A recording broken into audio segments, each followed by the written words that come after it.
Jadi Sarah Duterte adalah anak presiden sebelumnya, Rodriguez Duterte, begitu ya.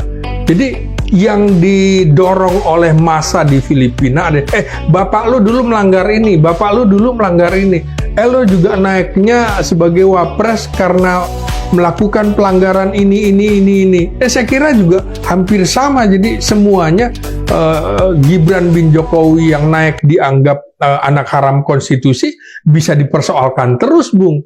Nah, jadi ada pintu masuk terinspirasi dari Filipina misalnya ya, kemudian terinspirasi dari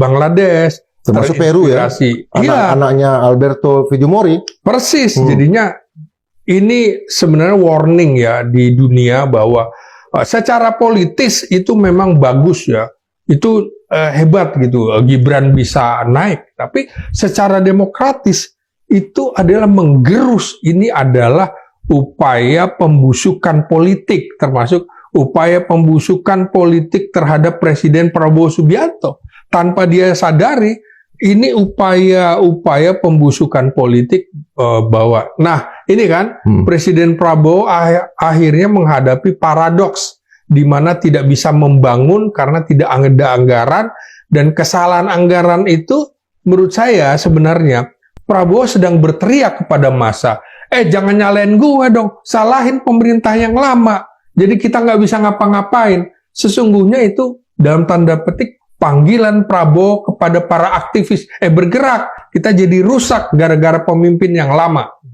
Untuk mendapatkan semacam ruang fiskal, kan ada penghematan sampai efisiensi sekitar 300 triliun. Iya. Nah, kalau kita lihat itu anggaran Polri sama sekali nggak disentuh, Bang.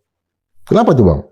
Nah, ini menarik ya, anggaran Polri yang berapa? Sekitar 126 triliun itu. 124 triliun ya. Iya, ini menarik ya. Mengapa tidak dipotong ya?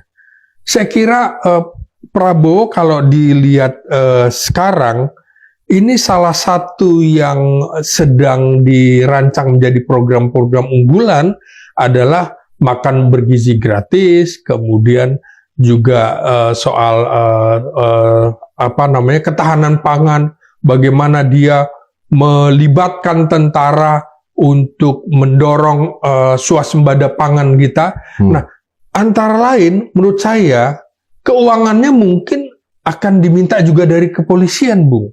Karena kalau dilihat memang dia beda jauh dengan Kementerian Pertahanan ya, yang sekitar 200 berapa triliun, tapi sesungguhnya 166 triliun. Ya, tapi harus dibagi 5. Kementerian Pertahanan, Mabes TNI, Mabesat, Mabesal, Mabesau.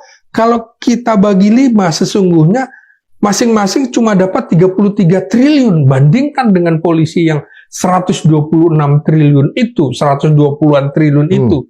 Jadi menurut saya mungkin nantinya dana-dana operasional polisi juga harus diserap untuk masalah bagaimana mengembangkan swasembada pangan. Karena kalau melibatkan tentara ya, tenaganya boleh gitu ya. Tapi uangnya nggak ada, dana operasionalnya dari mana? Nah, ini kalau kita lihat pemerintahan Prabowo, antara yang tidak dipotong anggarannya adalah Kementerian Pertahanan, Kepolisian Republik Indonesia, Badan Intelijen Negara, begitu ya. Termasuk DPR. DPR kan nggak dipotong gitu ya. Nggak dipotong kok kemudian cari gara-gara ini menurut saya.